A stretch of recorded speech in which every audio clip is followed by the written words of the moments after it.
पंचायती राज पढ़े ना। पंचायती राज में हमने लास्ट टाइम पढ़ा था, आर्टिकल्स पढ़े ना। चलो स्टार्ट करते हैं आर्टिकल्स के बारे में। हमने लास्ट टाइम भारतीय संविधान के 253 या 243। तो सबसे पहले बात करूं मैं, यदि पंचायत के बारे में हमने पढ़ा और पंचायत के अंदर हमने लास्ट टाइम डिस्कस किया था। अब अच्छा बताओ मुझे किस भाग में आता है ये? भाग नंबर 9 में। किस आर्टिकल में इसके अंदर पढ़ा हमने? आर्टिकल नंबर 243 में पंचायत के बारे में पढ़ा। और फिर मैंने कहा था पंचायत कौन से संविधान संशोधन से आया? फिर कौन सी ईयर में हुआ ये? 1952। अच्छा, किस दिन पंचायत दिवस मनाते हैं बेटा? तो ये साइट उसी प्रकार शहर के लिए क्या बना है? नगर पालिका। नगर पालिका की हमने बात की थी और नगर पालिका के अंदर मैंने कहा था कौन सा संविधान संशोधन था बेटा? 54। कब हुआ था बेटा वो? 1992। कितने विषय नगर पालिका के विकास के? 18 विषय दिए थे नगर पालिका के विकास के लिए। और फिर मैंने कहा था किस अनुसूची में जोड़ा गया? 12वीं अनुसूची में जोड़ा था। लेकिन लास्ट टाइम मैंने और बहुत सारी बातें बताई थी कि पंचायत के बारे में, पंचायत के आर्टिकल्स हमने पढ़ा था और आर्टिकल के अंदर हमने पढ़ा था 243 ए से लगाकर आर्टिकल नंबर 243 तक। तो आप बताइए मुझे ऊपर जो आरक्षण मिला है, महिला सीट जीत सकती है, लड़ सकती है चुनाव पंचायती राज में, तो जिस अनुच्छेद से ये मिला वो कौन सा अनुच्छेद था? 243 कौन सा? डी। तो इसका मतलब महिलाओं का आरक्षण कितना प्रतिशत है बेटा? 33 या कितना प्रतिशत? 33%। फिर मैंने कहा था आपको लास्ट टाइम SC/ST के लोग भी यदि चुनाव लड़ सकते हैं, तो जिसके माध्यम से ये लड़ सकते हैं पंचायती राज का, वह भी आर्टिकल कौन सा बेटा? 243। तो SC तथा ST के लोग पंचायती राज में चुनाव लड़ सकते हैं, तो उसका जो आरक्षण है कि इतने प्रतिशत लोग SC/ST के लोग सरपंच बनेंगे, वह भी आर्टिकल नंबर कौन सा बेटा? 243। फिर मैंने कहा था 243 डी के बाद कौन सा आर्टिकल आएगा बेटा?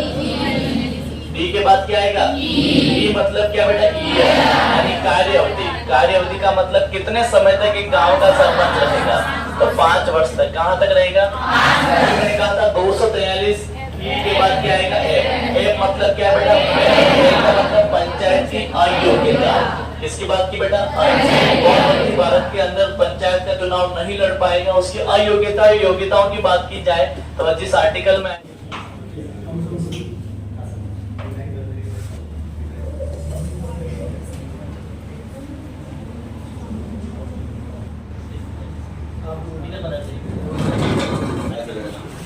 तो अभी तक चल रहा है और वास्तव में बड़ा हृदय विदारक है।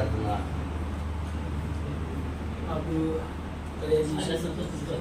बच्चे जानते हैं, आप राहुल जी, इंजीनियर राहुल जी, आप पूरे इंस्टीट्यूट में चलाते हैं और बड़ी आत्मीयतापूर्वक कई बच्चे, हालांकि क्या बताऊँ, मतलब पूरी कई बच्चे मतलब ऊंचाइयों पर गए हैं और इंस्टीट्यूट का नाम किया है।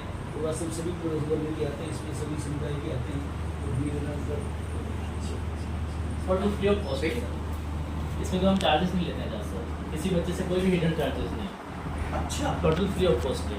तो फिर व्यवस्था एक्चुअली क्या सर, एजुकेशन को क्योंकि आप तो राष्ट्रीय कवि हैं, आपने बहुत बड़े मंचों पर अपनी बात को रखी है, लेकिन मैंने देखा है कि भारत की आज़ादी के बाद शिक्षा व चिकित्सा एक इंसान की रीढ़ की हड्डी है और इसी पर अपन फोकस नहीं करेंगे क्योंकि इन दोनों में बहुत लोगों ने बहुत बड़ा व्यापारीकरण कर रखा है। व्यापारीकरण करना चाहिए, लेकिन लोगों की मूल भाव भी यही है क्योंकि बीमारी में हर इंसान आगे बढ़ नहीं पा रहा है और दूसरा है शिक्षा में बहुत सारे लोगों के सपने होते हैं। तो हमने देखा है कि कंपटीशन में जो बच्चा प्रिपरेशन करता है, स्पेशल गांव वाले बच्चे, उनके पास पहला तो लैक ऑफ नॉलेज की कमी और दूसरा लैक ऑफ मनी, पैसों की इतनी दिक्कत है वो हो सकता है आने वाले टाइम में आगे नहीं बढ़ पाए। तो 2017 से हमने ज्ञान ज्योति निःशुल्क कोचिंग संस्थान की शुरुआत की। 39,600 बच्चे हमने अब तक इस संस्थान के माध्यम से पढ़ाए हैं, जिसमें बिना 1 रुपया लिए बच्चे को हमने हमारे जितना नॉलेज हो पाया। 22 टीचर इसमें जुड़े हैं जो टोटल फ्री ऑफ कॉस्ट सेवाएं देते हैं। वो लोग वो हैं जो कहीं भी गवर्नमेंट नौकरी में है, गवर्नमेंट नौकरी में नहीं, कहीं प्राइवेट कहीं 5-6 घंटे पढ़ा रहा है, 1 घंटा अपना देते हैं। तो कहीं शिक्षा में 2 तरह का खर्चा है, पहला तो टीचर का और दूसरा इंफ्रास्ट्रक्चर का। तो यहाँ का जो रेंट है बेसमेंट में लेने के पीछे ये, यदि यही हम फर्स्ट और सेकंड फ्लोर पर लें तो उसका किराया 4 गुना हो जाता है। तो बेसमेंट में लेने के पीछे हमारे पास में एक क्लास के अंदर 600 बच्चे बैठते हैं, जैसे हमें अभी इंट्रोड्यूस करूँगा। तो 600 बच्चों को एक हॉल में रोकने के लिए 70-80 हज़ार भाड़ा चाहिए और इतना बड़ा हॉल उदयपुर में कोई दे भी नहीं पाता एक सेवा के मांग से। तो महेंद्र जी से बात हुई, उन्होंने बोला कि चलो 20,000 में हम देख लेंगे, 4,200 स्क्वायर फीट ये एरिया है, तो एक रिजनेबल रेट में भी हमें हॉल मिल गया। और दूसरा एक हमारा जो सेवा का पर्पज़ है, और मैं पैसिफिक यूनिवर्सिटी के अंदर जॉब करता हूँ 1 बजे से 5:30 बजे तक, तो वहाँ जो सैलरी आती है वो सैलरी का 50% में यहाँ पर अपने सेवा के रूप में किराए पर दिया। और अब तक किसी से लिक्विड मनी डोनेशन नहीं लिया। कोई व्यक्ति आए जैसे भाई साहब आए तो उन्होंने पूछा क्या चाहिए, मैंने कहा पैसा नहीं चाहिए, जो बच्चे को लगे सहयोग कर दीजिए। तो इन्होंने लास्ट टाइम लगभग 100 बच्चों को बैठने के लिए बेंचें भिजवाई, इनके मार्फत टुंडा पैलेस के जो वीरेंद्र सिंह जी हैं। तो हमारा भी अजय सर ये है कि उदयपुर शहर में अब तक ये उन लोगों तक नहीं पहुंच पाया अशोक सर कि जहाँ पर पहुंचना चाहिए। मतलब हमने भी कभी इसको बाहर आप पधारे होंगे तो ज्ञान ज्योति निःशुल्क कोचिंग का एक भी बोर्ड नहीं दिखेगा, लेकिन ये भीड़ ये बताती है जब ये बच्चे निकलते हैं तो ये बताते हैं। और स्पेशल सबसे बड़ी बात हमारे यहाँ की ये कि 95% गर्ल्स पढ़ती है और लगभग 1300 बच्चे अभी हाल ही में कोचिंग ले रहे हैं अलग अलग सेगमेंट में। और उदयपुर का एकमात्र इस तरह से है कि जहाँ बच्चा सपना लेकर आए और यदि वर्दी का सपना है तो वर्दी पहनाएंगे, उसको टीचिंग का सपना है तो टीचर लगाएंगे। अब तक 817 बच्चे गवर्नमेंट जॉब लग चुके हैं, इनके कुछ बैनर्स और बनाने बाकी हैं अभी हाल ही में। मतलब साथ में इसकी क्वालिटी एजुकेशन भी है, ये नहीं कि केवल निःशुल्क है, नहीं, पर बिल्कुल। क्वालिटी भी 100%। और हमारा तो बच्चों का ध्येय यही है, तो मैं सोच रहा हूँ कि एक और बार क्या आप शुभ नाम पूरा मेरा? राहुल मेघवाल नाम है सर, इंजीनियर राहुल जी मेघवाल। राहुल। हाँ, और प्रॉपर मैं सालेरा कला गांव से हूँ, मावली तहसील में आता है। अरे तो आप कितना पवित्र संकल्प लेके नहीं, आपका आशीर्वाद है। और आपके बारे में कल सुना तो मैंने तुमको एक ही बात की, इतने बड़े राष्ट्रीय कवि हो सकता है उनको समय नहीं मिले, लेकिन मैंने कहा फिर भी मैंने कहा कि अनुनय विनय करना, क्योंकि नहीं, मैं तो हमारे यहाँ आकर के अब ये देख रहा हूँ, मुझे बहुत पहले आ जाना चाहिए। मैंने एक दो बार आपको अप्रोच भी की थी। वास्तव में सर के पास में समय ही नहीं था, तो वो जो क्या समय का सब समय के वो और मैंने जहाँ तक साधन सुविधाओं की चीजें तो आपको चिंता मत करना, कभी भी ऐसी कोई चीज हो आप एक बार बताओ। मैं बच्चों से पूरा रूबरू करवा देते हैं सर, ये सब। नहीं चिंता।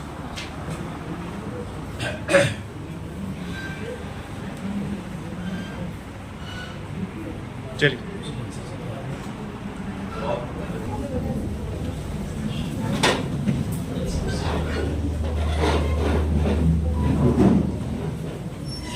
हमारे बीच में बड़ा गर्व का विषय है कि जिन लोगों को लोग सुनने आते हैं और राजस्थान ही नहीं पूरे भारत में और भारत ही नहीं भारत के बाहर विदेशों में भी अपनी बात को लोगों तक पहुंचाना, ऐसे हमारे बीच में अंतर्राष्ट्रीय कवि आजाद शत्रु जी एक बार हमारे बीच में है। एक बार जोरदार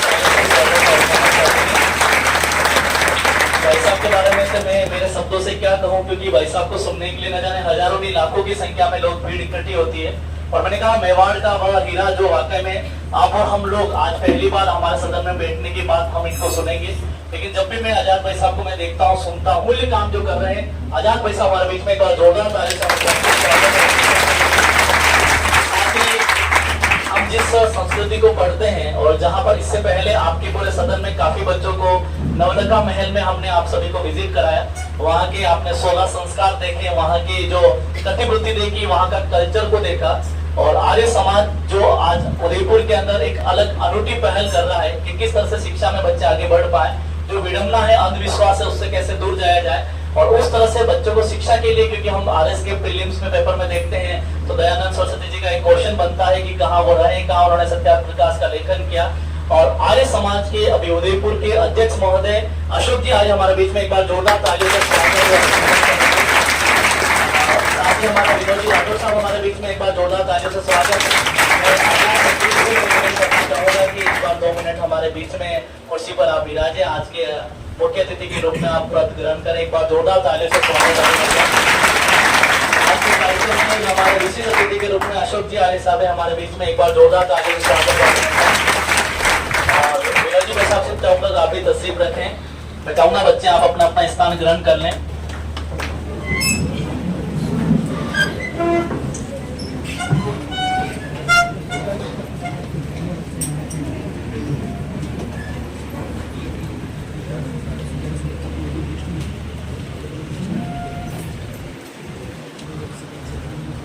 जैसे कि आप सभी को पता है कि मैंने पहले ही कहा कि क्लास के बीच में आपको कुछ समय आपका हम लेंगे। मैं सदन के बारे में या संस्थान के बारे में बाद में बताऊं। सबसे पहले जिस कार्यक्रम को लेकर आज और हम इकट्ठे हुए हैं, हम इस क्षेत्र से, मेवाड़ क्षेत्र से एक ऐसे व्यक्तित्व के धनी आज वो हमारे बीच में नहीं है, लेकिन उनकी यादें उस व्यक्ति तक जरूर पहुंची जिस व्यक्ति का आज वह जरूरत थी। आज जिस व्यक्ति के बारे में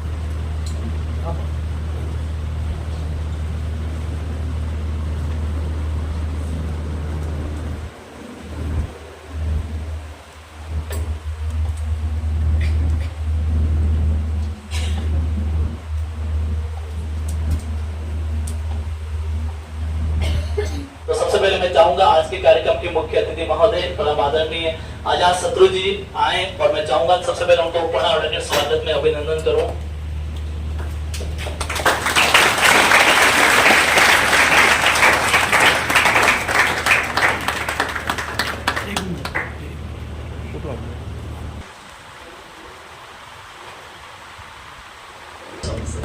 हमारे बीच में आर्य समाज के अध्यक्ष महोदय परम आदरणीय अशोक जी आर्य साहब, जोरदार तालियों से स्वागत करते हैं। कितनी बार इच्छा थी साहब से मिलने की और पधारने की, गौरव से मैं चाहूंगा गौरव आए और विनोद जी राठौड़ साहब को ऊपर उठाकर स्वागत और अभिनंदन करें। छोटे भाई रविंद्र जी के लिए भी एक बार जोरदार तालियां।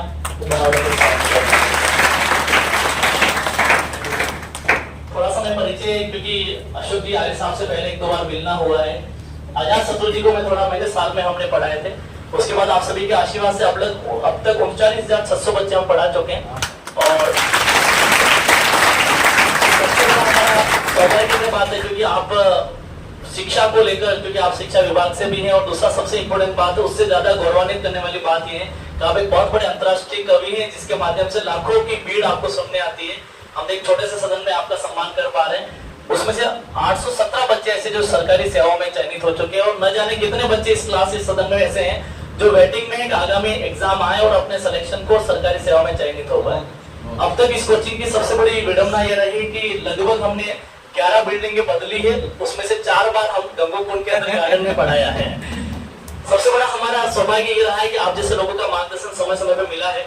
मैं बच्चों की तरफ से ये कमिटमेंट करता हूँ कि जो बच्चा छोटी सी आंखों बड़ा सपना देखने के बाद अलग अलग जाति व धर्म से आते हैं, हमारा एक जिससे आप अच्छे राष्ट्र निर्माण के लिए न जाने कितने मंचों पर अपनी बात को रखा है, लेकिन मैं ये समझता हूँ कि अच्छे राष्ट्र के निर्माण का सबसे बड़ा प्रेरणा स्रोत एक युवा होता है, और युवाओं का उल्टा करें तो वायु बनती है, और वायु जिस दिशा में चलती है अच्छे अच्छे आंधी तूफान खड़ा कर देती है।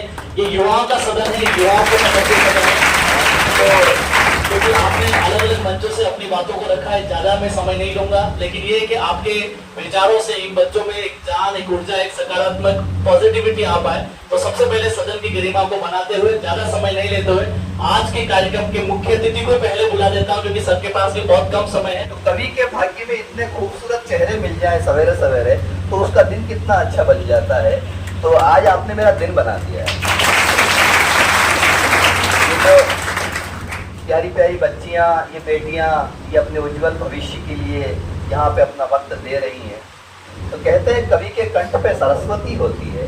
तो मैं आज कम से कम कुछ आपको दे के जाऊं, न दे के जाऊं, किंतु आयु में बड़ा होने के नाते मैं आपको एक आशीर्वाद दे के जाता हूं कि आप जिस राह पे चल रही हैं उस राह पे खूब आगे बढ़ें, तरक्की करें, यश, कीर्ति, वैभव आपको मिले, ये मैं दुआएं देता हूं। और कहीं भी जाएं आप, तो मुड़ के जब पलट के आप पीछे देखेंगे तो वहां पे आपको अपने राहुल सर याद आएंगे कि हाँ, एक ऐसा व्यक्ति था जिसने निस्वार्थ भाव से हमें आज यहाँ तक पहुंचाया। क्योंकि पूरी दुनिया जो है कहीं न कहीं पैसों के लिए भाग रही है, कोई नाम के लिए भाग रहा है, कोई और किसी चीज के लिए, इच्छा, तृप्ति कहीं नहीं है।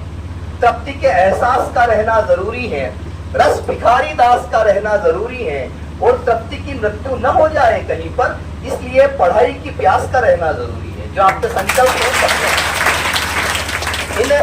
इन विपरीत हवाओं में हम उद्यानों को नहीं बचा सकते, किंतु इन बीजों को बचा सकते हैं जिनसे नए उद्यान लगाए जा सकते हैं। तो एक और चीज का आप जीवन में ध्यान रखिएगा, मैं ज्यादा ज्ञान की बात नहीं करूंगा, आप चिंता न करें। मतलब आपके चेहरों से वो नहीं होना चाहिए कि पता नहीं है इतनी भारी भारी चीजें, एक तो किताबों का बोझ, एक टेंशन, खाने की, पीने की, रहने की, मकान मालिक की, हॉस्टल की, ये इसकी उसकी, ऊपर से कविराज आए वो भी इतनी भारी भारी बातें कहे के चले।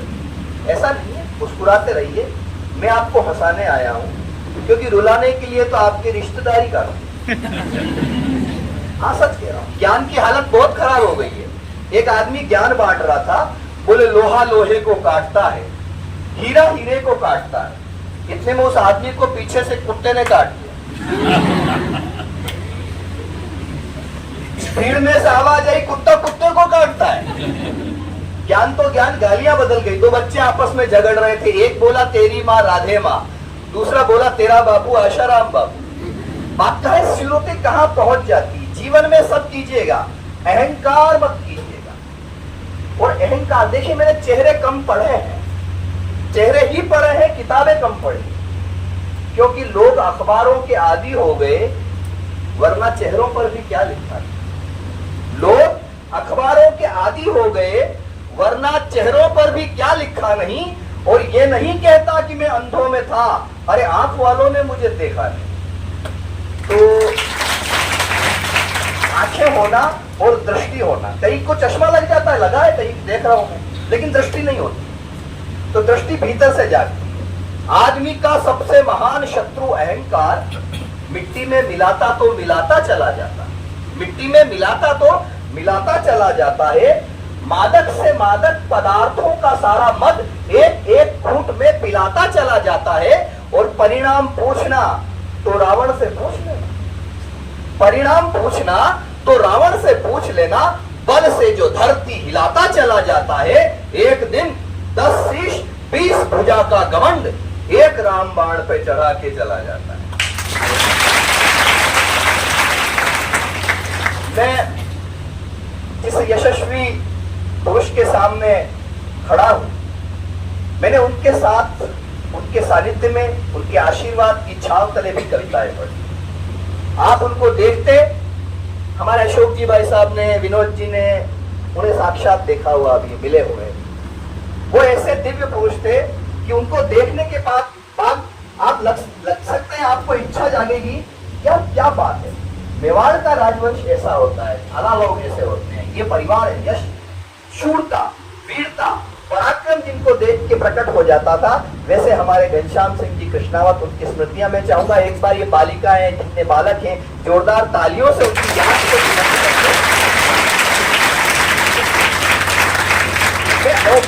मैं ऑब्जर्वेशन का कवि हूं। मैंने कई चीजें ऐसी है वो इसलिए लिखी है ताकि बौद्धिकता तक पहुंचने से पहले आप आसपास से गुजर करके उस माहौल। बेशक लोग सुनीता विलियम्स को आधा भारतीय कहें, किंतु सुनीता विलियम्स जब अंतरिक्ष की ऊंची उड़ान भरती है तो अपने साथ अपनी प्रिय पुस्तक गीता ले जाना नहीं भूलती। ये देश के मैंने दुनिया के लगभग 15-20 देशों में गया और हर दिन कहीं कहीं, हर रात कहीं कहीं जागरण की रात होती है। अभी यहाँ खड़ा हूं, मैं सोया हूं सवेरे 4 बजे। हिरणमंगनी में कवि सम्मेलन था, गणपति उत्सव का कवि सम्मेलन था। उस कवि सम्मेलन में मैंने वहां कुछ कविताएं सुनाई। एक कविता भाई साहब मैंने लिखी, बिल्कुल ताजा लिखी थी, वो मैंने मोबाइल पे पढ़ के सुनाई थी। अगर आप कहें तो दूसरी बार यहाँ सुनाऊं, स्वागत है। पहली बार वहां सुनाई, दूसरी बार यहाँ सुनाऊं, क्योंकि मंच पे ही बैठ के लिखी थी कविता, तो वो कविता पूरी याद नहीं है मुझे। रात सपने में आके गणपति मुस्काए, गणपति की प्रतिमा थी, वही मंच पे बैठ के लिखी। रात सपने में आके गणपति मुस्काए, बोल बेटा भाग्य तेरा कैसा होना चाहिए। मैंने कहा खाऊं खूब, शादी में उड़ाऊं खूब, अडानी अंबानी वाला पैसा होना चाहिए, अडानी अंबानी वाला पैसा होना चाहिए। राहुल सी नादानी हो, मोदी जैसी होशियारी, फील्ड में खेले विराट वैसा होना चाहिए, फील्ड में खेले विराट वैसा होना चाहिए। ऑब्जर्वेशन बहुत जरूरी है जीवन में। हम किसी पार्टी के नहीं है, किसी दल के नहीं है, और कभी को किसी पार्टी का होना भी नहीं। सब पार्टियां अपना अच्छा काम कर, लेकिन ऑब्जर्वेशन बहुत जरूरी है। जैसे कि मैं जो कहने जा रहा हूँ, कुछ लड़कियां यहाँ बैठी हुई जरूर है, लेकिन मैं यकीन के साथ कह सकता हूँ कि वो बैठी हुई है, उनका दिमाग कहीं और जा रहा है, वो यहाँ है नहीं, कुछ और सोच रही है। तो जब जहां हो उस समय वहां पे वही काम करो। इसे कहते हैं स्थित प्रज्ञ होना। स्थित प्रज्ञ होने का मतलब ही यह है कि जब जहां जो काम कर रहे हो तब वहां वो काम कीजिए आप। जैसे मैंने एक ऑब्जर्वेशन देखा, एक शमशान घाट पे लिखा हुआ था मृत्यु अटल है, वहां एक कांग्रेस ही पहुंच गया, बोले अच्छा यहाँ भी बीजेपी। ये ऑब्जर्वेशन है। उसने नीचे लिख दिया मृत्यु न अटल है न आडवाणी है, हमारी मृत्यु तो राहुल गांधी है। मैंने कहा नहीं, ये अच्छी बात नहीं है, हमको किसी व्यक्ति का इस तरह से अपमान नहीं करना चाहिए। तो मैंने एक ऐसी कविता लिखी जिस कविता में मैं नाम नहीं लेता हूं और उनके कारनामों से आपको परिचित करवाता हूं। आप समझते जाएं तो मुझे समझा देना। और मुझे अभी तक ये भ्रम है कि आप सब समझदार हैं, मैं जहां अब मेरे भ्रम को आप हकीकत में बदल दीजिएगा, क्योंकि आप सब समझदार हैं, ऐसा भी यकीन भी करता हूं। सुनिए, पहला किरदार, मैं नाम नहीं लूंगा, आपको बताना है कि मैं किसके बारे में कहने जा रहा हूं। ये आपका भी आईक्यू टेस्ट है, समझ लेना। ऐसा नहीं गुरुजी राहुल जी पढ़ाते हैं, हम भी पढ़ाते हैं। मैं चेक कर रहा हूं, थोड़ा सा कॉपी आती है कि दिल्ली भी हमारी, पंजाब भी हमारा, अब धरने पे धरना लगा के मार डालूंगा। समझे नहीं समझे? मैं नाम बताऊंगा ही, मैं भी ये देखना चाहता हूं कि मैं कहां आया हूं। अच्छा, आज मेरी भी परीक्षा है कि दिल्ली भी हमारी, पंजाब भी हमारा, अब धरने पे धरना लगा के मार डालूंगा। मुफ्त में मिलेगा पानी, बिजली, दवाई मुफ्त, भारत को श्रीलंका बना के मार डालूंगा, भारत को श्रीलंका। समझे? और इसका मतलब आप पास। दूसरा किरदार और देखिए आप, फिर से आपकी परीक्षा। खुलेआम सड़कों पे प्यार न करेगा कोई, रोमियो को थाने पहुंचा के मार डालूंगा। लड़कियां सब जानती है, शादी है, पढ़ती है, आप इसका मतलब न्यूज चैनल भी देखती हैं। पॉलिटिक्स में कितना क्या है ये देखना चाहता हूँ। खुलेआम सड़कों पे प्यार न करेगा कोई, रोमियो को थाने पहुंचा के मार डालूंगा। कान खोल सुन लेना, माफिया का काल हूं मैं, ऐसा बुलडोजर चला के मार डालूंगा, ऐसा बुलडोजर चला के। जो तालियां नहीं बजाने की कसम खा रखी है क्या?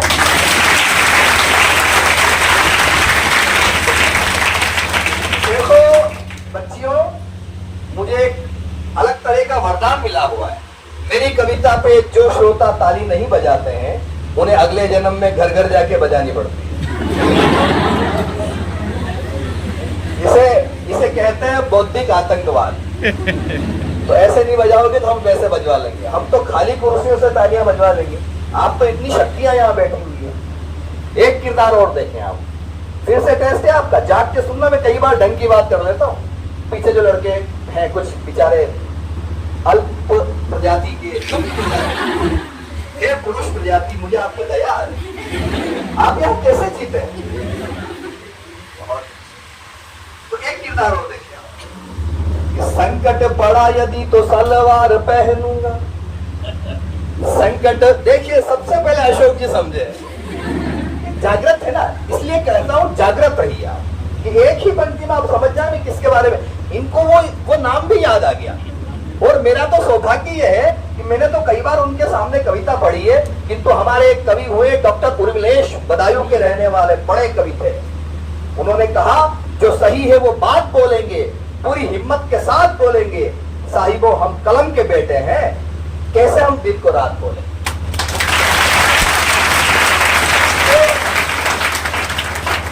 ये किरदार भी अगर आप समझ लेंगे तो मुझे ऐसा लगेगा कि मेरा यहाँ आना सार्थक हो जाएगा, हो गया है।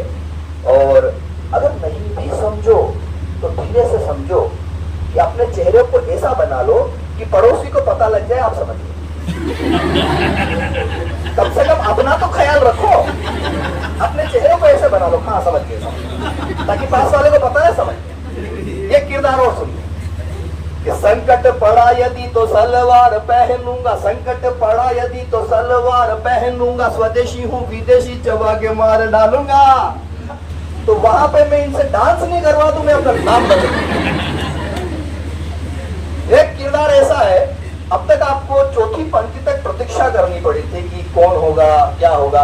अब आप पहली ही पंक्ति में समझ जाएंगे कि मैं किसके बारे में कहने जा रहा हूं। पहली ही पंक्ति में, ये मेरा दावा है, क्योंकि इतना यकीन अब मुझे आप पे हो गया है। खाऊंगा न खाने दूंगा, न कहीं दबाने दूंगा। खाऊंगा न खाने दूंगा, न कहीं दबाने दूंगा। भाई और बहनों, सुना के मार डालूंगा।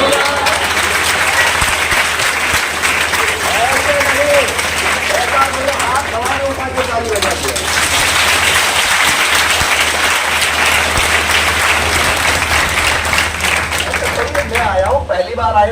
याद रखेंगे। और आज मेरे इंस्टाग्राम पे काफी फॉलोअर्स बढ़ने वाला है क्योंकि मैं भी रील बनाता हूँ। ऐसा थोड़ी है तुम भी रील बनाती हो। और हमारी रील के जरा सा व्यूज देख लेना कितने होते हैं।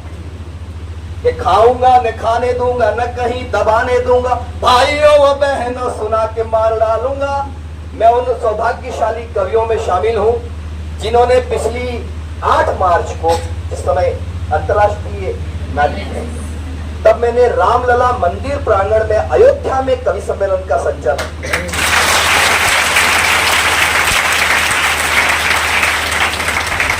और वहां पे प्यारी बच्चियों, मैंने वहां पे एक बात कही। मैंने कहा मैं इसलिए सौभाग्यशाली नहीं हूं कि मैं आपके यहाँ पे इस दिव्य पावन स्थली पे कविता पाठ कर रहा हूं। मैं इसलिए सौभाग्यशाली हूं कि मेरे पिताजी एक कार सेवक थे। उन्होंने कार सेवा की थी। उन्होंने कभी सोचा नहीं था, वो आज इस दुनिया में नहीं है, लेकिन अंतरिक्ष मार्ग से गुजरते हुए यदि उनकी आत्मा कहीं देख रही होगी तो उन्हें इस बात का सुकून मिलेगा कि जिस मंदिर के लिए मैंने कार सेवा की थी, मेरा बेटा उस मंदिर बनते हुए मंदिर के प्रांगण में कविता पाठ करता है। हुई अयोध्या झनक दुलारी, खड़े रह गए महाबली। क्या होता है कि निमंत्रण सबको दिया था, लेकिन कुछ राक्षस ऐसे थे जो वहां नहीं आ पाए क्योंकि उनके आने में, उनके भाग्य में वो चीज लिखी ही नहीं थी। इसलिए कुछ ऐसी वैसी सहेलियां तुमसे दूर हो जाए तो कभी डरना मत। जो ऐसी वैसी होती है वो दूर हो जाती है। तुम सही हो, अपनी आत्मा के सामने खुद को देख लेना। अगर तुम सही हो तो दुनिया में कोई भी तुम्हारा मार्ग नहीं रोक सकता। यह मैं कहना। हुई अयोध्या झनक दुलारी, खड़े रह गए महाबली। मची खलबली सभी दलों में, गए अमेठी लला लली, गए अमेठी लला लली। और मंदिर पे फहराता भगवा, लहर लहर कर बोल रहा। अब मैं देखना चाहता हूं कि मुझे सुनने वाले कितने यहाँ मौजूद हैं। मंदिर पे लहराता भगवा, लहर लहर कर बोल रहा, अरे राम कृपा तो वो ही पाए जो पूजे बजरंग बली।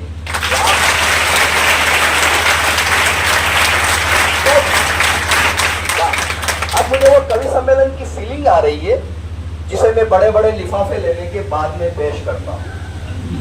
आज आपने पॉकेट में करवाया। अच्छा, ये प्रसंग किस लिए? यार अजातशत्रु जी को ऐसे बुलाते तो ये पूछते भाई पेमेंट क्या है, क्योंकि पैसों के दास तुम हो, पैसों के दास हम हैं। न तुलसीदास तुम हो, न तुलसीदास हम हैं। लेकिन यहाँ आने के बाद लगा कि ये आदमी भी पैसों का दास नहीं है। एक बार ये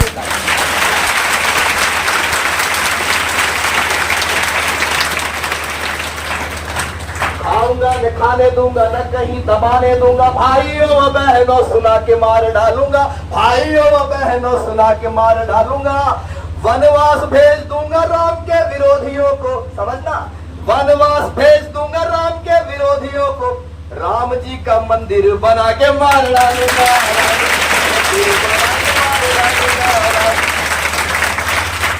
ये भी बहुत समझदार है फोटोग्राफर जो वीडियो बना रहे हैं, गोविंद सिंह जी, है ना। ये फोटोग्राफर वीडियोग्राफर वही बनते हैं जिनको बचपन से किसी दूसरे के घर में ताकजात करने की आदत है। चित्र हमारा खींच रहे हो, हृदय कली को सींच रहे हो। भाषा को समझिए, हिंदी को समझिए मैं क्या कह रहा हूं। आपकी वोकेबलरी में यहाँ पे कई नए शब्द आने वाले हैं। चित्र हमारा खींच रहे हो, हृदय कली को सींच रहे हो, लेकिन इतना बतलाओ ये एक आंख क्यों बीच रहे हो?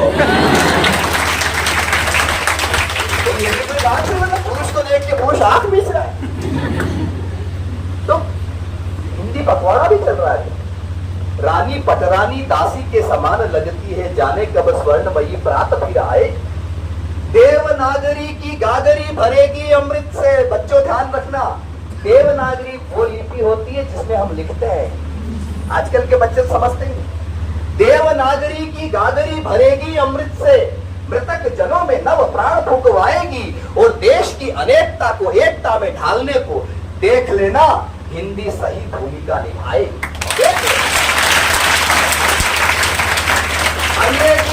अंग्रेजी A for एप्पल से शुरू होती है, जेड फॉर जेबरा जानवर बनाकर छोड़ती है। हिंदी अनपढ़ से शुरू होती है, ज्ञानी बनाकर छोड़ती है अपनी भाषा के संस्कार में।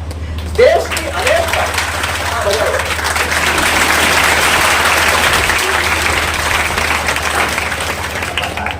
आपके अंदर जो हूँ उड़ रही है, पता है? तो देश की अनेकता को एकता में ढालने को देख लेना हिंदी सही भूमिका निभाएगी। हिंदी की लगाए बिना बिंदी निज भाल पर, भारत मां कभी न सुहागिन का है।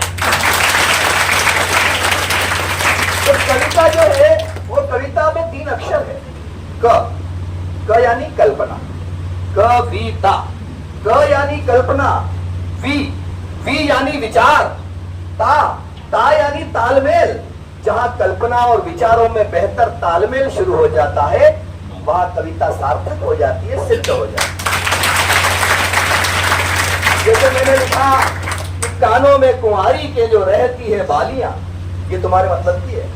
कानों में कुंवारी के जो रहती है बालियां, बालियों से प्यारी लगे जीजा जी को सालियां, सालियां परोस लाई लड्डुओं की थालियां, थालियों की कविता बजाइएगा तालियां।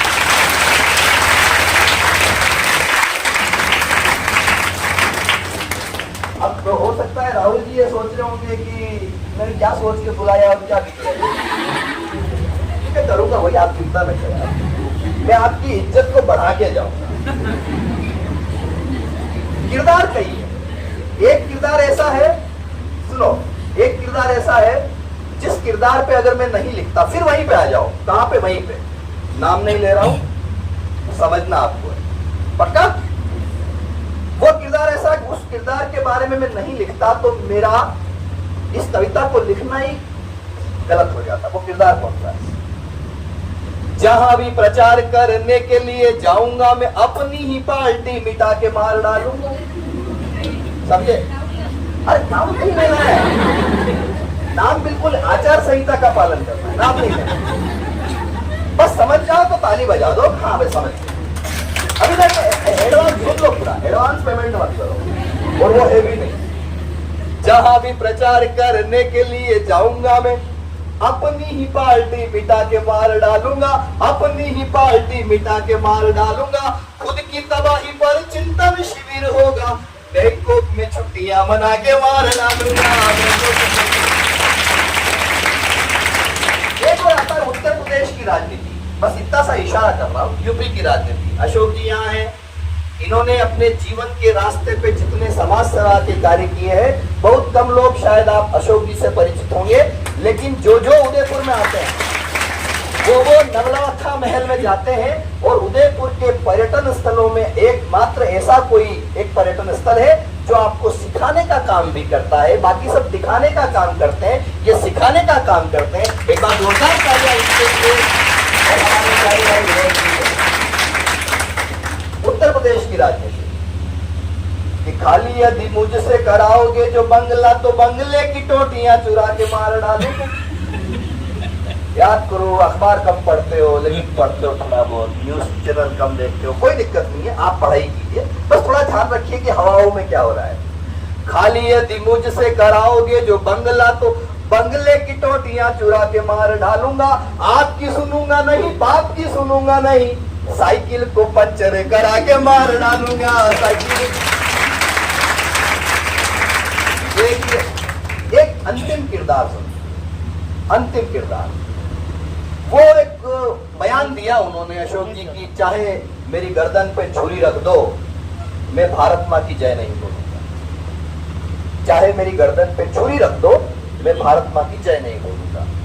चाहे मेरी गर्दन पे छुरी ही रख दोगे, पता नहीं कौन से मवेशी हैं, चाहे मेरी गर्दन पे छुरी ही रख दोगे, जय नहीं बोलूंगा, सता के मार डालूंगा। जहां जहां जाऊंगा मैं ऐसे ही बयान दूंगा, बीजेपी को वहां से जिता के मार डालूंगा, बीजेपी को वहां से जिता। कविता खत्म, ताली बजाओ।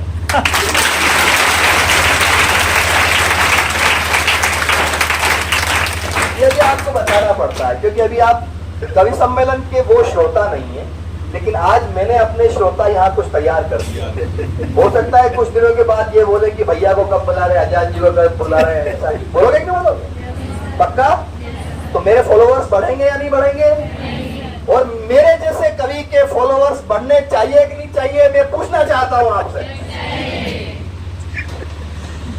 तो इंस्टा का ऐसा नहीं है, मेरे काफी है, लेकिन मेरा परिवार में इसलिए बढ़ाना चाहता हूँ कि मैं जहाँ पे अपनी छट्टियां लगा के चेहरों को मैंने पढ़ा, वो आज मेरे परिवार में शामिल है। हिंदी का पखवाड़ा है, आपने मुझे बुला लिया है, याद कीजिएगा और यकीन मानिएगा, जीवन में कभी निराश मत होना, किसी मोड़ पर उदास मत होना, डिप्रेशन में मत जाइए, डिप्रेशन में कभी मत जाइए। दुनिया की कोई भी बड़ी से बड़ी चीज आपको तोड़ नहीं सकती, दुनिया की कोई बड़ी से बड़ी।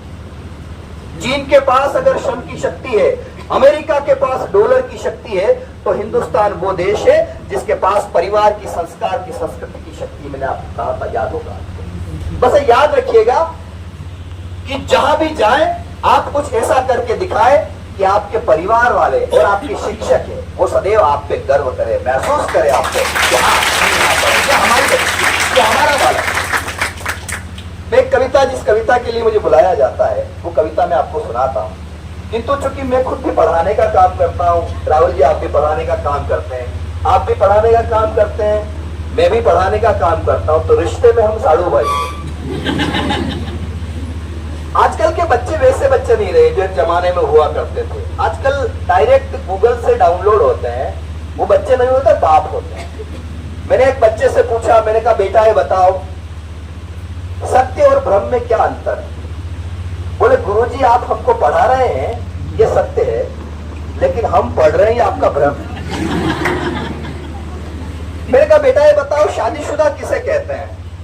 बोले शादी के बाद जो आदमी शुदा हो जाता है उसे शादीशुदा कहते हैं। मैंने एक बच्चे से पूछा, मैंने कहा बेटा ये बताओ हमारे देश में कौन सी देवी का कौन सा प्रसाद प्रसिद्ध है?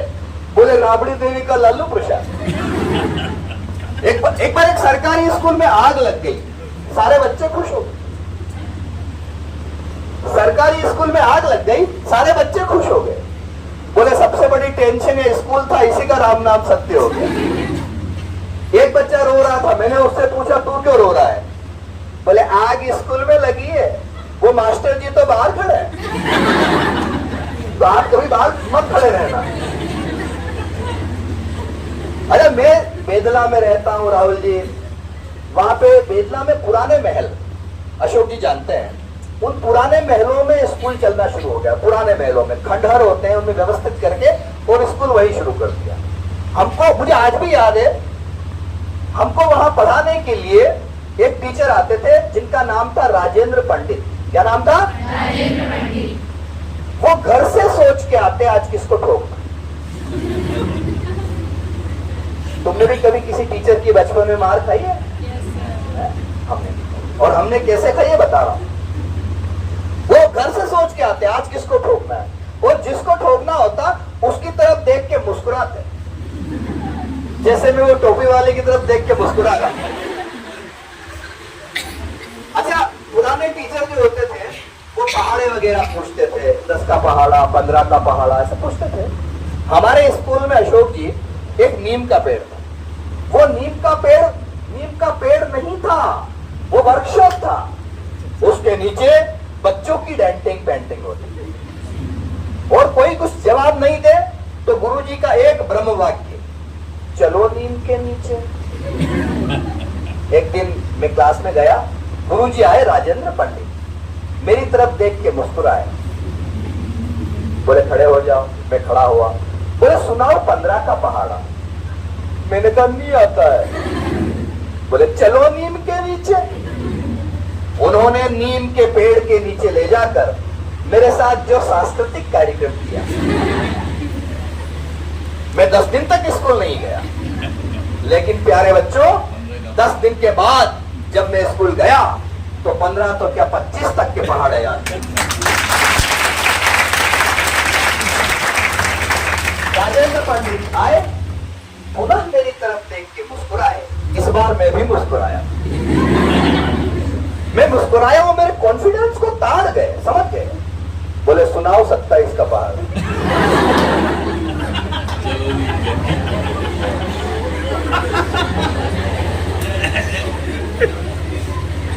मेरी तो कुंडली में ऐसा योग है चलो ऊंट पे बैठ के निकलूं तो भी कुत्ता काट लेगा, वो तो गुरुजी ने काटा। तो मैं आपको कुछ एक कविता विशेष सुना देता हूँ। मैं बोलना शुरू करूंगा, कोई आपकी क्लासें वगैरह पढ़ाई मिस हो जाएगी तुम्हें उनको, वरना आप वहां जाइएगा, वहां पे इंस्टाग्राम पे फेसबुक पे मेरा स्पेशल पेज है, उसमें फेसबुक जैसा फेस तुम्हारा, आंखें गूगल जैसी, भोली सी नादान वो लड़की, जब तुम्हारी मांग में सिंदूर का टीका लगे। अरे हम भी तो इस उम्र से निकले थे, तो हम भी उस राह से निकलते हुए जिन खुशबुओं से गुजरे थे वो सारे गीत आपको वहां पे मिलेंगे। लेकिन जो महनीय व्यक्तित्व यहाँ पे, जिनकी स्मृति में आज हम यहाँ पे एक आनंद सभा उनकी याद में कर रहे हैं, उनके सामने भी मैंने ये गीत सुनाया था, अब आपके सामने भी सुना रहा हूँ ये गीत। ये मेरा सौभाग्य है। मैंने 7 बार लाल किला कवि सम्मेलन पढ़ा, दिल्ली का लाल किला इस देश का सबसे बड़ा कवि सम्मेलन होता है, इस पे अक्सर तालियां।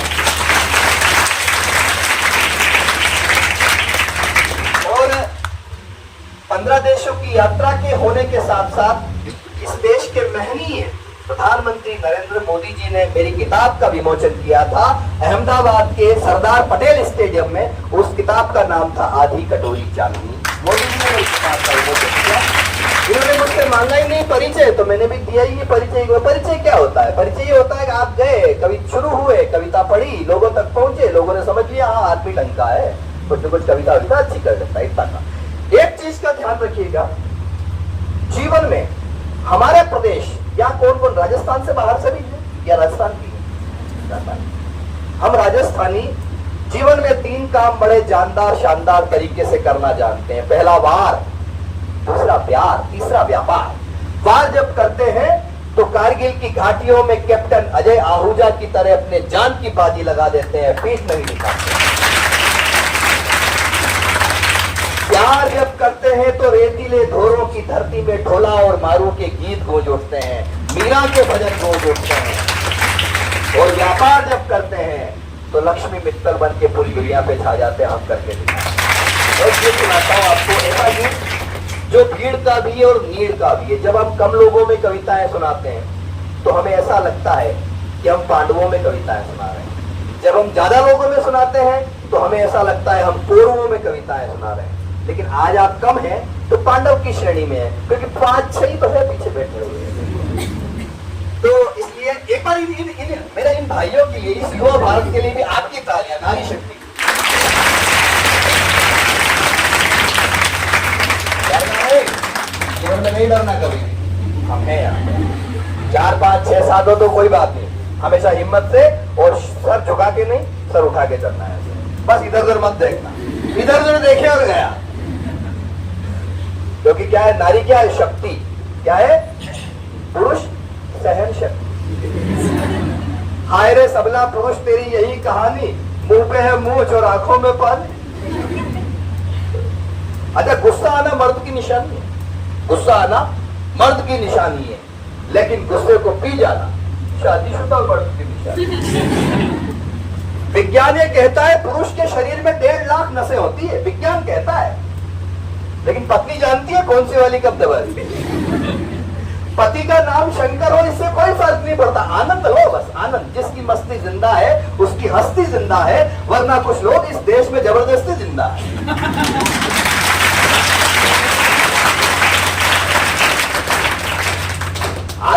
आदमी का नाम शंकर हो, शंकर हो आदमी का नाम, इससे कोई फर्क नहीं पड़ता। तांडव तो पत्नी ही करवाती। अच्छा, आपको हर विभाग में महिलाएं मिल जाएगी, बिजली विभाग, शिक्षा विभाग, हर विभाग में। आजकल तो मतलब कि नारियों का ही, मतलब कि जैसे कहता नहीं, यत्र पूज्यन्ते नारी तत्र रमन्ते देवता, है तो नारियों का है। और हर विभाग में आपको महिलाएं मिल जाएगी। एक विभाग ऐसा है, एक विभाग जिसमें महिलाएं नहीं होती, अग्निशमन। क्योंकि महिलाओं का काम आग बुझाना नहीं है,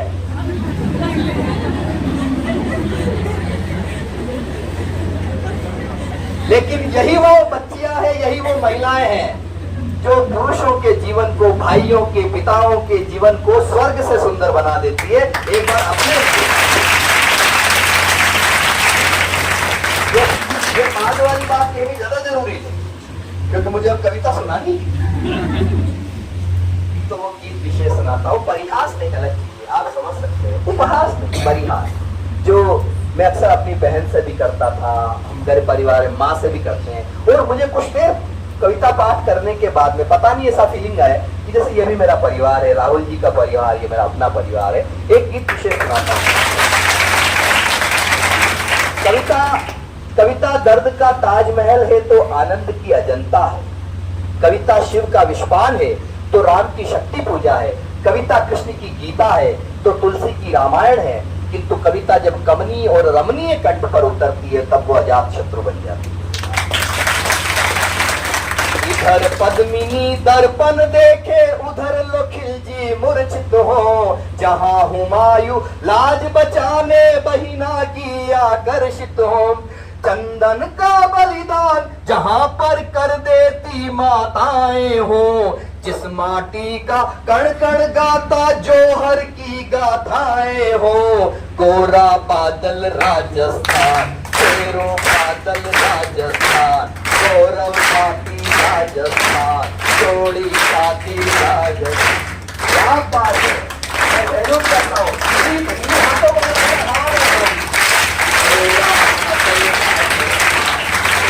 हाथों को गौरव छाती राजस्थान, जोड़ी छाती। रुक जाइए, तर्क देता हूं। तर्क से सहमत हो तो समर्थन करें कि मैंने बात क्या कही थी। महाराणा को देख स्वप्न में अकबर भी डर जाता हो। स्वामी भक्त चेतक प्राणों को न्योछावर कर जाता हो। भक्तमयी मीरा भजनों में प्रेम सुधा भर देती हो।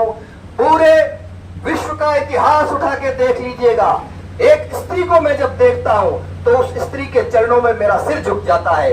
वो स्त्री कौन थी? भक्तमयी मीरा भजनों में प्रेम सुधा भर देती हो। हाड़ी रानी जहानी रानी शीश काट कर देती हो। उजला अंबर राजस्थान। अरे एक काम कीजिए, मेरे गले को भी थोड़ा रेस्ट मिलेगा। राजस्थान आप बोल दीजिएगा, मैं इशारा करता हूँ। उजला अंबर राजस्थान, तीर सलंबर राजस्थान, शौर्य माटी राजस्थान, हल्दी घाटी राजस्थान। क्या बात है, थैंक यू, धन्यवाद।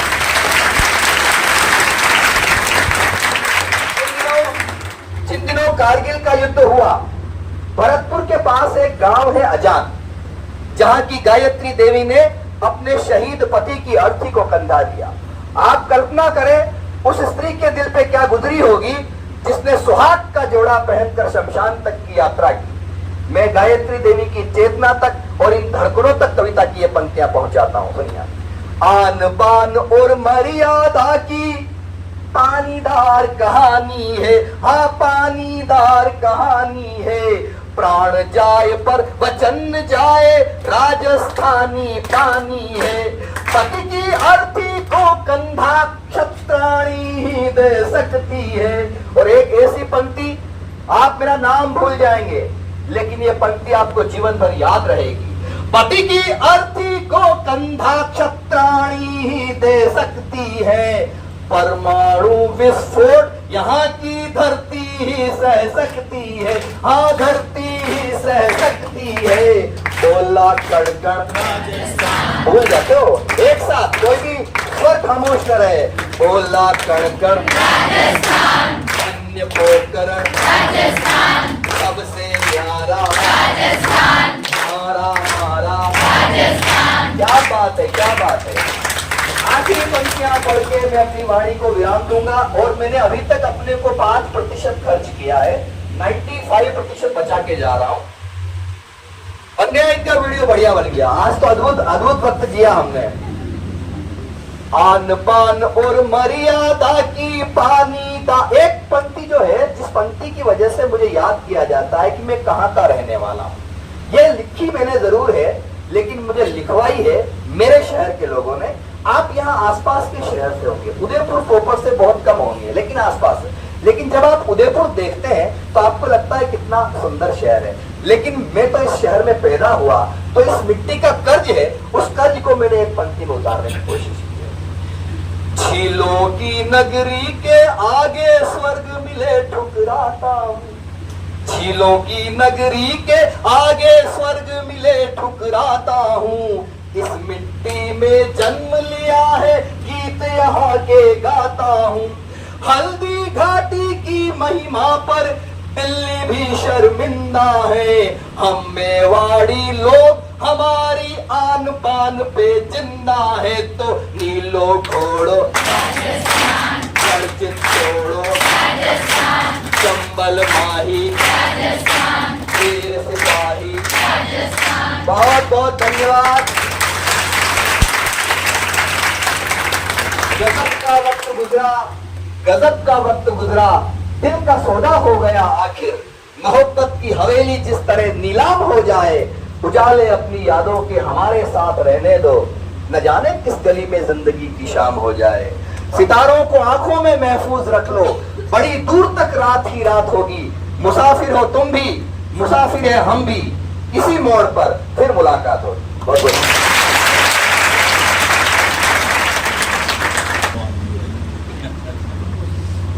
सच में जब मैं सर का परिचय करा रहा था और जब मैंने कहा कि अंतर्राष्ट्रीय कवि, तो शायद मुझे ऐसा लगता है कि कुछ बच्चे समझ नहीं पाए होंगे, लेकिन सर को सुनने के बाद जिस तरह से आपके चेहरे की रौनकता बता रही, एक बार जोरदार तालियों से स्वागत हो।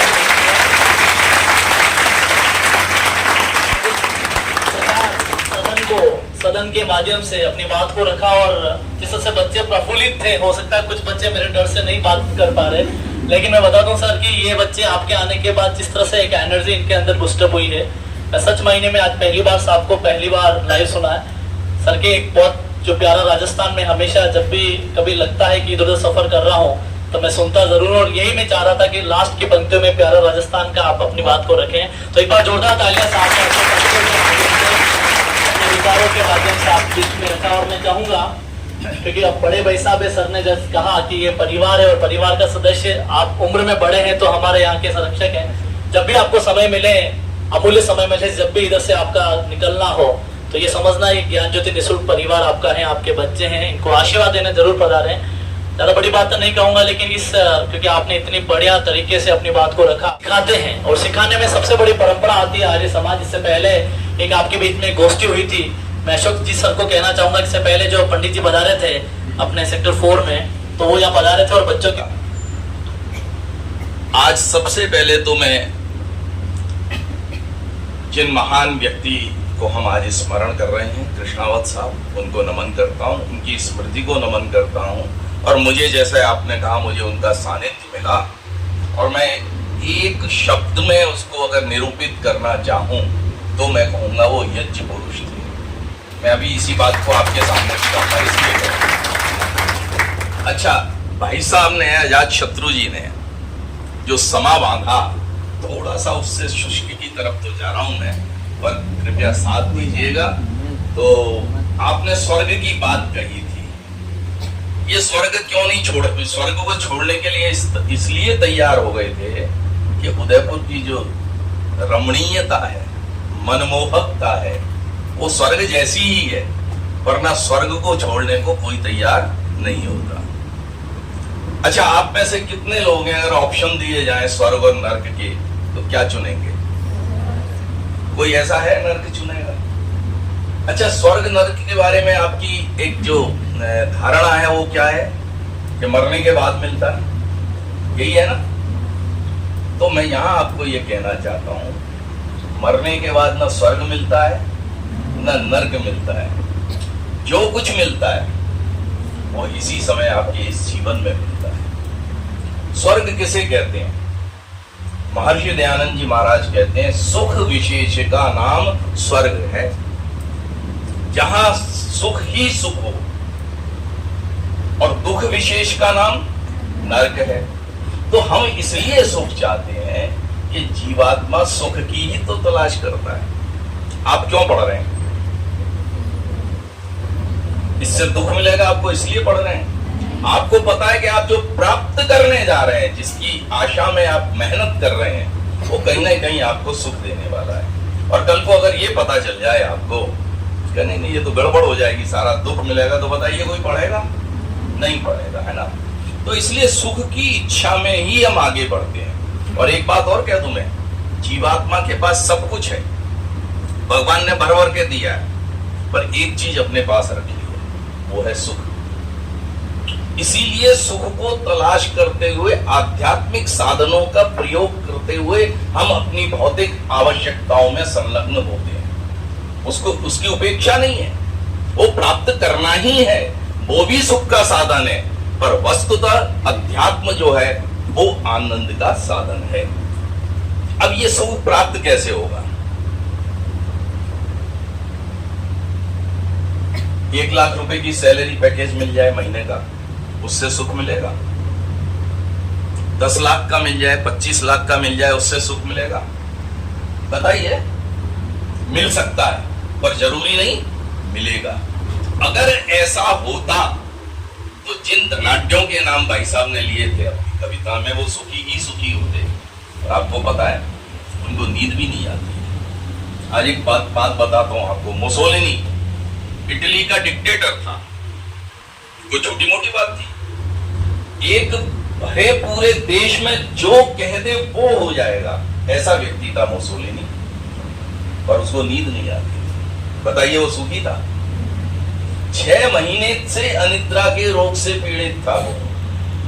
और हमारा ही भारत का एक संगीतज्ञ वहां जाता है, ठाकुर ओंकार नाथ, उठा के देख लीजिएगा, गूगल में मिल जाएगी आपको ये घटना।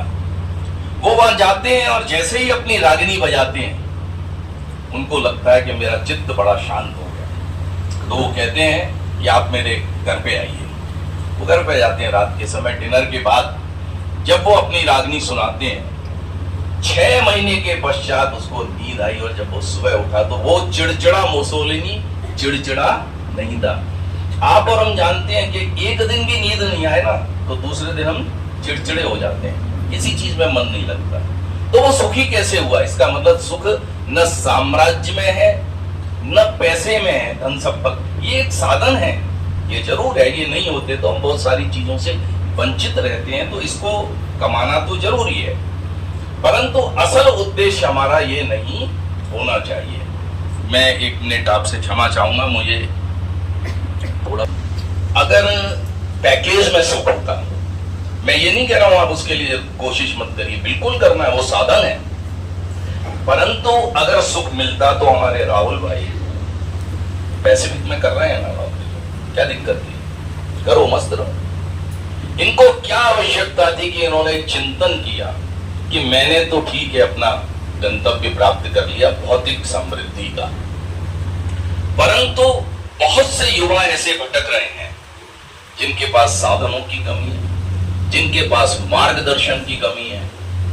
तो इन्होंने अपना सारा समय उसके अलावा वो इस चिंतन में लगाया, न केवल चिंतन में लगाया बल्कि कार्य योजना बनाई, न केवल कार्य योजना बनाई बल्कि एक पूरा का पूरा यहाँ पर इन्होंने यज्ञ वेदी बना करके निर्मित कर दी, जिस यज्ञ वेदी में प्रतिदिन ये आहुति देते हैं, और आप सब उसके दमकते, जैसे समिधा जाकर के दमकती है ना, ठीक उसी प्रकार से आप लोगों को दमकाने का कार्य ये कर रहे हैं। क्यों? क्योंकि इनको वो स्वर्ग चाहिए, इनको मन की शांति चाहिए, इनको सुख चाहिए। अच्छा, अब एक बात बताएं मेरे को, आप सब भी यज्ञ कर रहे हैं, यज्ञ होता क्या है? आप समझ रहे होंगे शायद, अग्निहोत्र ये हवन करते ओम स्वाहा, केवल वो यज्ञ नहीं होता, वो एक प्रतीक है। यज्ञ में करते क्या है? यजमान क्या करता है? अपने पैसे से सामग्री लाता है, घी लाता है, सब कुछ साधन लाता है, और फिर क्या कहता है? ओम अग्नये स्वाहा, ओम सोमाय स्वाहा। वो ला करके अपनी संपत्ति को अग्नि में समर्पित कर देता है, बिना किसी भावना के। क्योंकि इसीलिए तो वो कह पा रहा है इदम राष्ट्राय इदम न मम, ये मेरा नहीं। हर एक आहुति के बाद वो कहता है यह मेरा नहीं है। यानी ये बात समझ रहा है, और ये आपको भी समझनी चाहिए कि जो कुछ भी हमारे पास है वो भी तो हमारा नहीं है, वो भी हमें किसी से प्राप्त, किसी ने दिया है, और वो देने वाला कौन है? परम पिता परमात्मा। इसलिए उसी में से कुछ हम दूसरों को देने की प्रवृत्ति यज्ञ के माध्यम से। अच्छा, एक बात बताइए, अग्नि में जो हमने डाला, अग्नि ने अपने पास रख लिया उसको? उसने क्या किया? अग्नि ने उसको वातावरण में विस्तीर्ण कर दिया।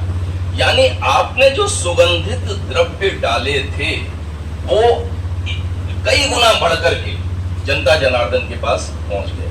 अच्छा, उसमें आपका कोई शत्रु भी है? शत्रु से मतलब जिसको आप नहीं चाहते वो भी है। आपको ऐसी विधि है कि रोक लेंगे कि ये इधर मत जाना इसके पास। यज्ञ वही चीज है, ये शत्रुता और मित्रता का भेद भुला देता है, क्योंकि वो क्षण भंगुर होती है, वो किसी कारण से हमारे मन में पैदा हो जाती है, वो हमारी स्थायी संपत्ति नहीं होनी चाहिए। जिस दिन स्थायी संपत्ति हो जाएगी हम नहीं रहेंगे। इसलिए हमें ये ध्यान रखना चाहिए कि यज्ञ जिस प्रकार से कोई भेद नहीं करता है और सबके कल्याण के लिए चारों तरफ उस सुगंध को फैला देता है, ठीक उसी तरीके से हम अपने जीवन को भी निर्माण करें। आप आरएएस दे रहे हैं, आप और सारी परीक्षाएं दे रहे हैं, आपकी मेहनत, राहुल जी की ललक और ये सारा का सारा जो प्रकल्प है, निश्चित रूप से मैं प्रभु से प्रार्थना करता हूं उसमें सफलता प्राप्त करें। परंतु उसको करने के साथ एक बात जरूर ध्यान रखिए, आपका उद्देश्य केवल वो पैकेज प्राप्त कर लेना नहीं था। वो शिक्षा नहीं होती है बच्चों की। शिक्षा का उद्देश्य ये नहीं है कि आप केवल एक आजीविका कमा लें। शिक्षित व्यक्ति अपना, परिवार का, समाज का, राष्ट्र का, विश्व का कल्याण करने के लिए सदैव तत्पर रहता है। वो यज्ञ की समिधा की भांति जलता रहता है। जीवन उसी का सफल है और उसी को परमपिता परमात्मा अपनी गोद में उपासना के समय बिठा लेते हैं कि मेरे बच्चे आ, तुमने वस्तुतः जीवन के मूल्य को समझा। अच्छा, एक बात बताइए, हम इंजीनियर बन गए, राइट, हमने एक बहुत बड़ा पुल बनाया, ये राष्ट्र सेवा है, परंतु पुल ऐसा बनाया कि हमने कुछ, आप समझ गए होंगे, इधर से लिया उधर से लिया, सीमेंट कम किया, ये किया वो किया। वो पुल जो है 2 साल बीते ना बीते नीचे गिर जाता है। बताइए हमने क्या किया? क्या हमने यज्ञ कर्म किया? नहीं किया। क्या आपने राष्ट्र सेवा की? नहीं की। और क्या आपने अपना अध्यात्म के क्षेत्र में विस्तार किया? नहीं किया। तो वो प्रभु का प्यार जो प्राप्त होने वाला था वो आपको प्राप्त होगा? कभी नहीं। पहले तो आप अपने किए हुए पे अंदर अंदर, बाहर से तो आप ये कहेंगे कोर्ट में जाकर के साहब मेरा कुछ नहीं है, इसका किया हुआ है, पर निश्चित मानिए इस तरीके का जब काम होगा तो आपके अंदर कहीं ना कहीं आपको जो जलन होगी वो आपको सुख से बिल्कुल विमुख कर देंगे। आप जलते रहेंगे, आपकी नींद चली जाएगी, ये सब हो जाएगा। तो शिक्षा का उद्देश्य, इसीलिए जो शिक्षा शास्त्री है, हमारी जो भारतीय परंपरा है, उन्होंने शिक्षा का केवल साक्षर और शिक्षा, इन दोनों में अंतर है। आजीविका प्राप्त करना और शिक्षित होकर के शिक्षित करना, इस सब में बहुत बड़ा अंतर है। तो साथ ही साथ अपने ये जो भी आप पढ़ रहे हैं, अब मैं एक बात कहता हूँ बस, अब उसके बाद समाप्त करूंगा। आप भी सोच रहे होंगे कितने लालित्यपूर्ण वातावरण से आपको मैं घसीट लाया इस तरफ। एक वेद मंत्र आता है, सूर्या चंद्र मसा विव पुनर्ददताग्नता जानता संगमे मही। बड़ी सुंदर बात कही है कि देखो, सृष्टि में हर कोई एक जैसा नहीं होता है। क्या सूर्य और चंद्र एक जैसे हैं? सूर्य सूर्य है, चंद्र चंद्र है। चंद्रमा को अगर सूर्य की रोशनी न मिले तो काय का चंद्रमा है? सूर्य कह दे मैं तेरे को अपनी रोशनी नहीं देता हूं, चल, तो वो चंद्रमा रहेगा? नहीं। और चंद्रमा भी क्या कर रहा है? सूर्य की तपती हुई किरणों को अपने अंक में समा करके उसको शीतल कर दे रहा है, और उसकी चांदनी में आप जो है लुत्फ ले रहे हैं, घूम रहे हैं, आपको बड़ा आनंद आ रहा है। तो सूर्य अपना काम कर रहा है, चंद्र अपना काम कर रहा है। एक बहुत बड़ा है, एक बहुत छोटा है। आपके मध्य में भी ये डिफरेंस हो सकता है, परंतु ऐसा होने से क्या सूर्य यूं खड़ा हो जाए और चंद्र यूं खड़ा हो जाए? वेद मंत्र कहता नहीं, दोनों साथ साथ चलते हैं। इसीलिए आगे कहा संगमे मही, उससे पहले का जानता, पुनर्ददता, जानता, संगमे मही।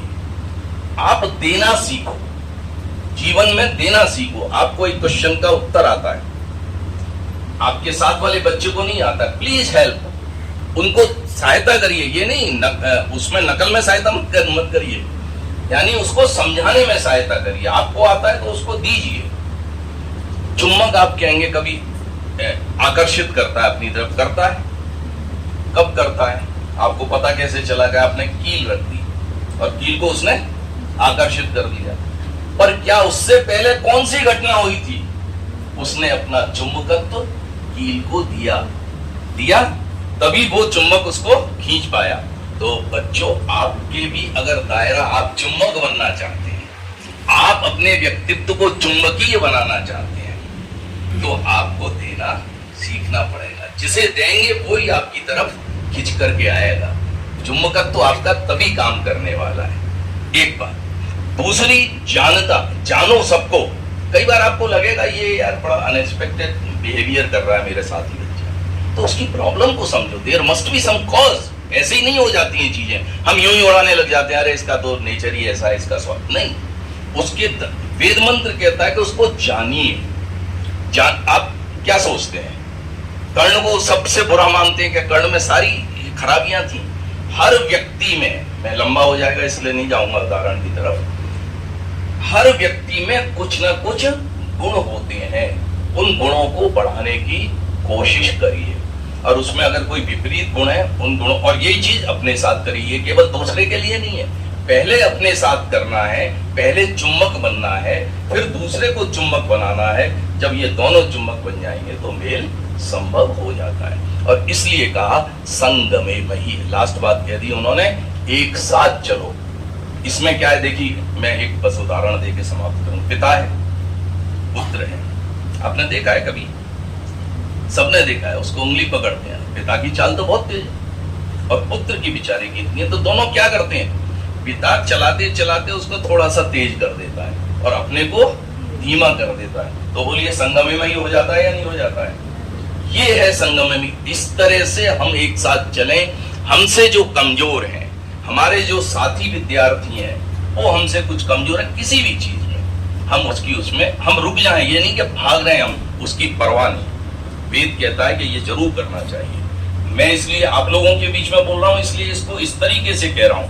ये जीवन के हर क्षेत्र में लागू होता है कि जो किसी भी कारण से आपसे पीछे हैं, उनको पीछे छोड़ करके भाग जाने का नाम मनुष्यता नहीं है। उनको भी साथ लाने का प्रयास करो, चाहे इसमें आपको थोड़ी गति आपकी धीमी, पर विश्वास रखिए आपकी थोड़ी गति धीमी करने से, उंगली पकड़ने से वो भी आपके साथ आकर के खड़ा हो जाएगा।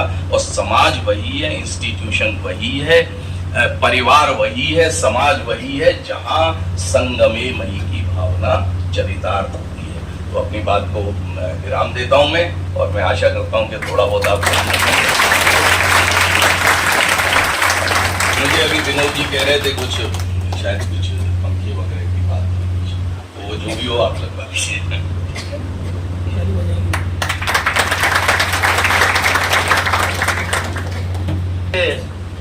सर ने अपनी बात को, विचारों को आपके बीच में रखा। मुझे ऐसा लगता है कि पूजने वाले लोग पत्थर को भी पूजते हैं और जिसके अक्ल में पड़े हो पत्थर पत्थर ही सूझते हैं। सर ने कम समय में जो वैचारिक विचारधारा आपके बीच में सर्जित की, मैं चाहूंगा एक बार जोरदार तालियों से सबका स्वागत है। मैं सच महीने में आज हम बड़े गदगद हैं कि काफी समय से इस तरह का औतप्रोत कार्यक्रम नहीं हुआ। मैं कविराज भाई साहब के बधाने से यहाँ की जो कार्यक्रम की जो चार चांद की शोभा लगी है, मुझे लगता है कि एक बड़ा कार्यक्रम आपके सानिध्य में हम उदयपुर में करेंगे। अब चाहूंगा कि विनोद जो है आज के कार्यक्रम करने के लिए, मैं चाहूंगा विनोद जी राठौड़ साहब के लिए एक बार जोरदार तालियां और स्वागत और अभिनंदन। भाई साहब आया और अपनी बात करो।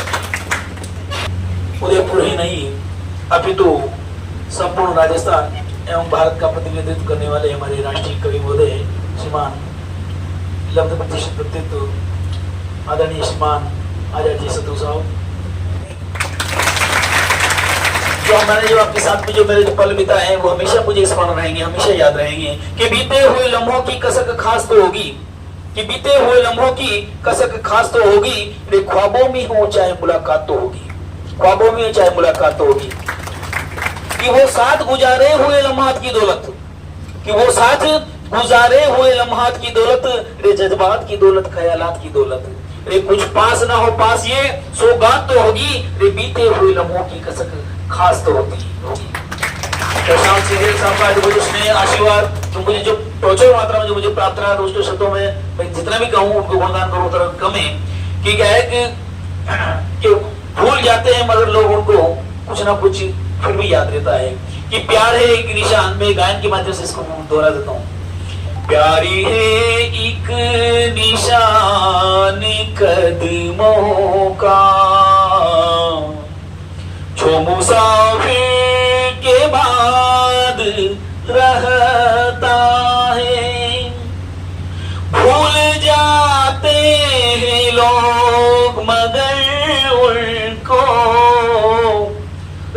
ना कुछ फिर भी याद रहता है। प्यार है एक निशान कदमों का, कुछ भी तो कम नहीं हुआ देखो।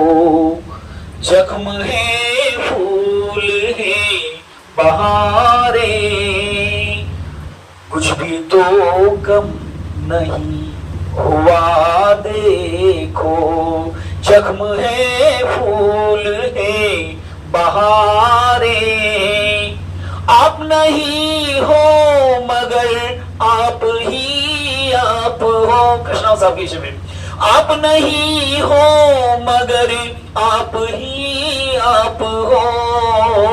सब आप की ही यादगारे, टूट जाने से टूट जाते हैं दिल के रिश्ते, ये कौन कहता है।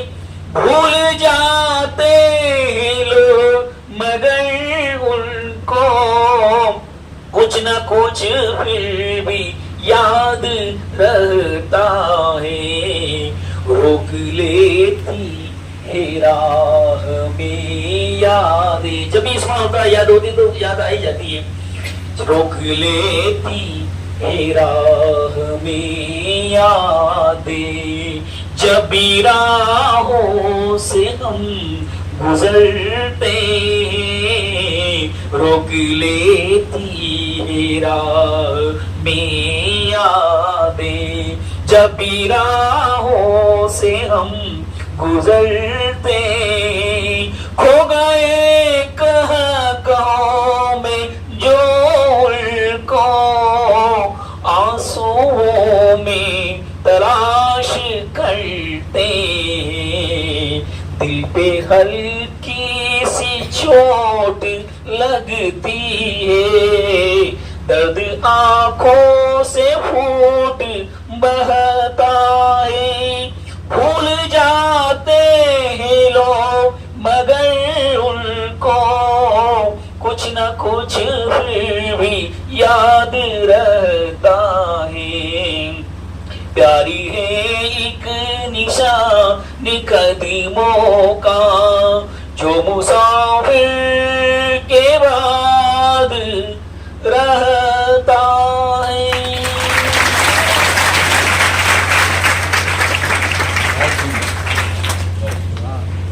बहुत ही शानदार, एक बार जोरदार तालियों से स्वागत। बिल्कुल, आज के इस कार्यक्रम में जिस तरीके से आपको काफ़ी समय से एक सकारात्मक ऊर्जा का प्रसार हुआ, मैं धन्यवाद देना चाहूँगा। परम आदरणीय अंतर्राष्ट्रीय कवियों में से हमारे बीच में मेवाड़ का, उदयपुर का नाम विश्वविख्यात में पन्नों में लिखने वाले आजाद शत्रु जी, एक बार जोरदार तालियों से स्वागत और अभिनंदन करेंगे। साथ ही आर्य समाज के उदयपुर जिलाध्यक्ष अध्यक्ष महोदय अशोक जी आर्य साहब, उनके लिए भी जोरदार तालियों से स्वागत करेंगे। और साथ ही विनोद जी भाई साहब, हमने नहीं सोचा था कि इतना अच्छा कार्यक्रम आज का इस दिन के लिए रखा जाएगा, लेकिन आप सभी के सहयोग, आप सभी के साथ विश्वास उम्मीद से, मुझे पूर्ण विश्वास ही नहीं उम्मीद है, क्योंकि चार पंक्तियाँ जो हमेशा कोई भी अतिथि आता है, लेकिन आज मुझे दिल से आजाद शत्रु जी के लिए कहने को मिल रही है। बहुत सारे बच्चे ये सोचते हैं कि हम बहुत देरी से आए हैं, किसी युवाओं को ऐसा लगता है कि हम अपने पापा और मम्मी की जगह होते तो हम ये कर लेते हैं, लेकिन आज मैं आजाद शत्रु जी के लिए मैं पेश करना चाहूँगा। कभी कभी हम सोचते हम बहुत देरी से आए, हमें तो अकबर की तानाशाही में आना था, हमें तो बीरबल की यादों में आना था, हमें तो महाराणा प्रताप के समय आना था। फिर हम सोचते हैं आए हैं तो सही समय पर आए हैं। रच डाले इतिहास तो उन लोगों ने। आज आजाद शत्रु साहब, अशोक जी भाई साहब की बातों और विचारों से एक नया इतिहास रचने आए हैं। जोरदार तालियों से स्वागत करूंगा। आपने अपने विचारों के माध्यम से आपने हमें अवरोध किया, और मैं चाहूंगा जब भी समय मिले, आपका ये बच्चे आपके हैं, हम तो सिर्फ सुबह उठने के बाद आपको सोने से पहले पढ़ाने का काम करते हैं, लेकिन असली मार्गदर्शन आपका मिलेगा तो आने वाले टाइम एक देश के एक अच्छे राष्ट्र का निर्माण होगा। थैंक यू सो मच आप सभी का। आपके साथ में यहाँ आके मुझे बड़ा अच्छा लगा है। और जाते जाते मेरी चार पंक्तियाँ आगे ही सुना दो। सामान खरीद रहा था, तो दुकानदार कुछ कम तोल रहा है। मुझे शक हुआ ये कुछ कम तोल रहा है, तो मैंने कहा तुम कम तोल रहे हो। बोले नहीं नहीं मैं सही तोल रहा हूँ, पूरा तोल रहा हूँ। फिर चेक किया वो कम था। मैंने कितना कम है? बोले 100 ग्राम ही कम। कितना कम है? 100 ग्राम। मैंने कहा 100 ग्राम कम है? 100 ग्राम वजन की कीमत अगर पता करनी हो तो विनेश फोगाट से पूछ लेना कि 100 ग्राम वजन की कीमत क्या होती है, पता नहीं। जिंदगी है शक्ति भी ये सिर्फ कमजोरी नहीं, दान का भी पात्र है ये भीख की झोली नहीं। और चोर बाजारी करो मत सांस के व्यापार में, जिंदगी है जिंदगी सीमेंट की गोली। कवि की संगत का असर क्या होता है कि ये भी गीत पढ़ने लगे। एक बार इनके लिए ताली बजा। हालांकि ये जब गीत पढ़ रहे थे तो मैंने अपनी आंखें बंद कर ली क्योंकि मैं आपका दर्द देख नहीं सकता। अच्छा गीत सुनाया, अच्छा। एक सेल्फी मैं लूंगा आपके साथ। एक बार यहीं खड़े संतान परिवार में बना रहे हैं तो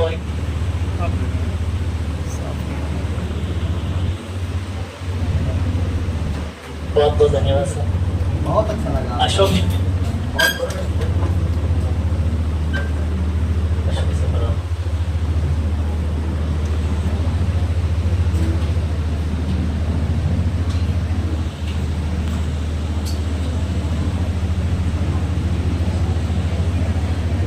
विनोद जी भाई साहब के लिए भी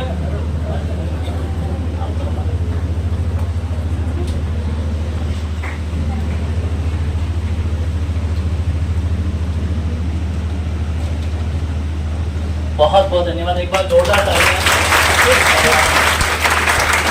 सामने बच्चों के साथ वीडियो जाएंगे।